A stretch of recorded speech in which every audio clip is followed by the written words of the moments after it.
قل هذه سبيلي أدعو إلى الله. Assalamualaikum warahmatullahi wabarakatuh. Alhamdulillah, salatu wassalamu ala rasulillah, amma ba'd. Kaum muslimin yang dirahmati Allah subhanahu wa ta'ala, kali ini kita akan membahas ceramah seorang kiai kaum muslimin. Karena kalau membahas habaib terus nanti katanya kita sentimen sama habaib, kita pembenci habaib. Tidak ya, kita tidak sentimen sama habaib, tidak pembenci habaib.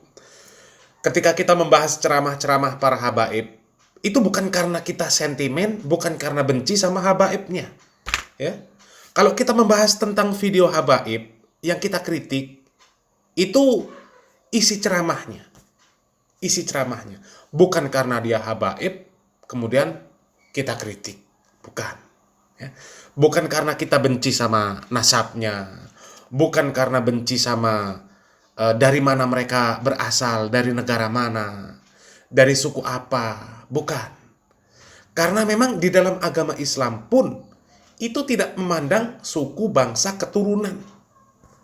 Jadi keturunan siapapun, asalnya dari bangsa manapun, kemudian suku apapun, selagi dia bertakwa kepada Allah, dia ini mulia. Mulia di sisi Allah. Sehingga kita harus memuliakan juga, selagi dia adalah orang yang bertakwa. Di dalam Al-Quran, Allah subhanahu wa ta'ala jelas mengatakan, Ya ayyuhalladzina amanu, inna khalaqanakum min dzakarin aw unsa, wa ja'alnakum syu'uban wa qabaila lita'arafu, inna akramakum indallahi atqakum.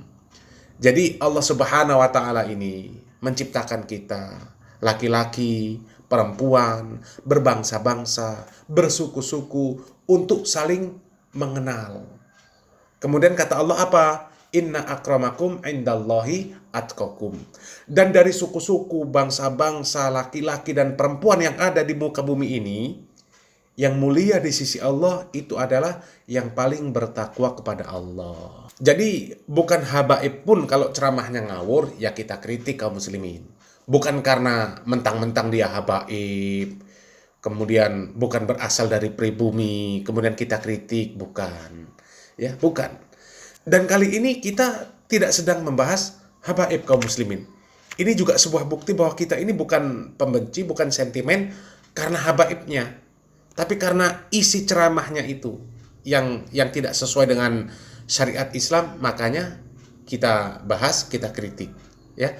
Dan kali ini kita akan membahas seorang kiai yang kiai ini pribumi malahan kaum muslimin, ya. Tapi ceramahnya ngawur. Ya kita kritik, kita bahas, ya. Kita simak dulu videonya. Karena Wahabi ini kerjanya merubah Al-Quran. Kalau Al-Quran gak ada yang dirubah, merubah hadis. Kalau gak ada hadis yang dirubah, ngarang-ngarang dalil. Kalau gak ada dalil yang mau dikarang gak ada, maka bagaimana bikin propaganda? Nah kaum muslimin, kami rasa nggak ada yang nggak kenal, nggak tahu dengan Pak Kiai yang satu ini. Pendekar Aswaja.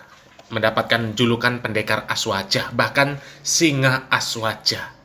Dan ceramah Pak Kiai ini sangat menghermankan kaum muslimin. Apa nggak mikir beliau itu? Apa nggak ngaca gitu loh?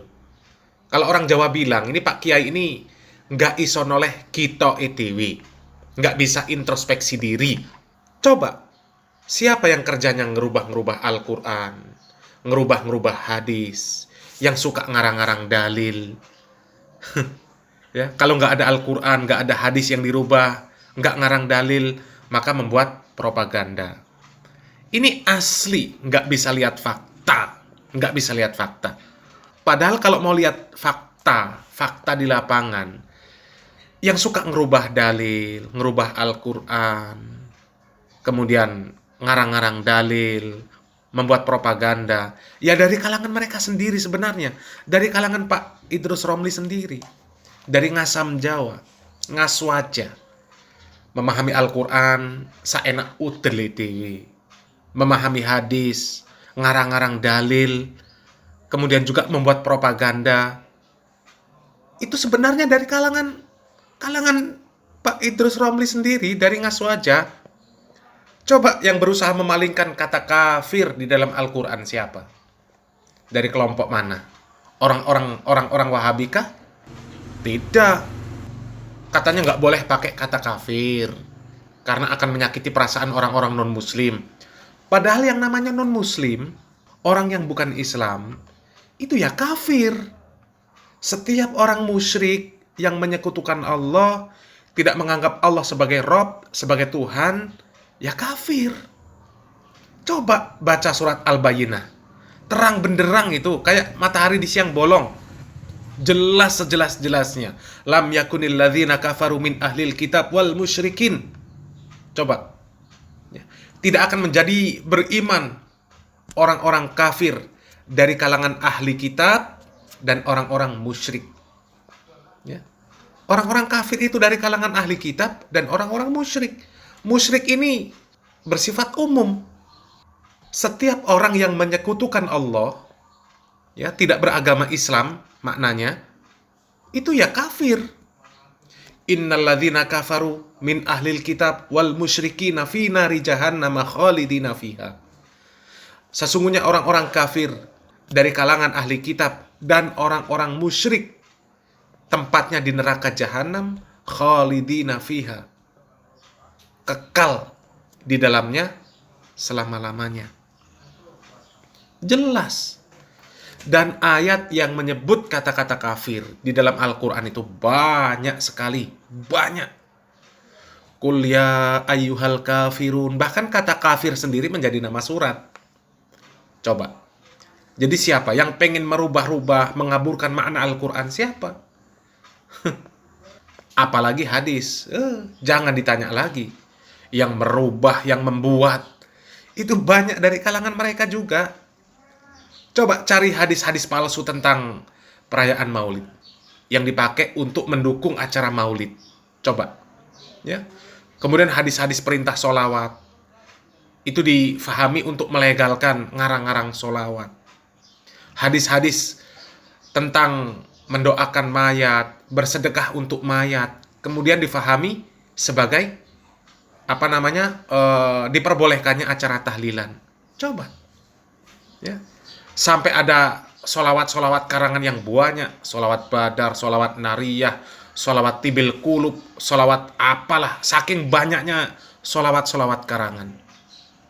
Apalagi propaganda. Jelas. Pak Marzuki Mustamar ceramah mengatakan Wahabi antek Yahudi. Bentukan Yahudi. Yang membakar kitab-kitab ulama. Merubah-rubah kitab-kitab ulama. Itu pun dibantah sama Profesor Ahmad Zahro. Yang juga aswaja. Tapi beliau itu aswaja yang lurus, bukan kayak Pak Marzuki Mustamar. Bukan kayak Pak Marzuki Mustamar. Bisa dicari videonya lah, kaum muslimin ya. Video Pak Ahmad Zahro yang membantah perkataan bahwa Wahabi itu bentukan Yahudi. Ada videonya, kaum muslimin. Jadi, Pak Romli ini orang yang tidak bisa introspeksi diri. Introspeksi kelompoknya sendiri. Dan lebih tepatnya, ini adalah orang yang punya kebencian yang dibangun di atas hawa nafsu. Bukan kebencian yang dibangun di atas syariat Islam. Artinya benci karena Allah Subhanahu wa Ta'ala. Benci karena melihat sesuatu yang dimurkai oleh Allah Subhanahu wa Ta'ala. Tapi bencinya itu dibangun di atas hawa nafsunya. Kalau orang yang tidak sesuai dengan pemikirannya, dibenci, disebut Wahabi dan sebagainya, ya. Tapi tetap kita berdoa semoga Allah Subhanahu wa Ta'ala memberikan hidayah kepada beliau, dan semoga yang sedikit ini menjadi bahan renungan bagi para simpatisan Pak Idrus Romli dan juga kita semuanya kaum muslimin. Menjadi bahan pertimbangan siapa yang berbicara berdakwah berdasarkan wahyu dan siapa yang berbicara dan berdakwah dengan hawa nafsu. Apakah orang-orang seperti Pak Idrus Romli atau orang-orang yang dijuluki sebagai Wahabi. Salam waras, salam akal sehat. Barakallahu fikum. Wassalamualaikum warahmatullahi wabarakatuh.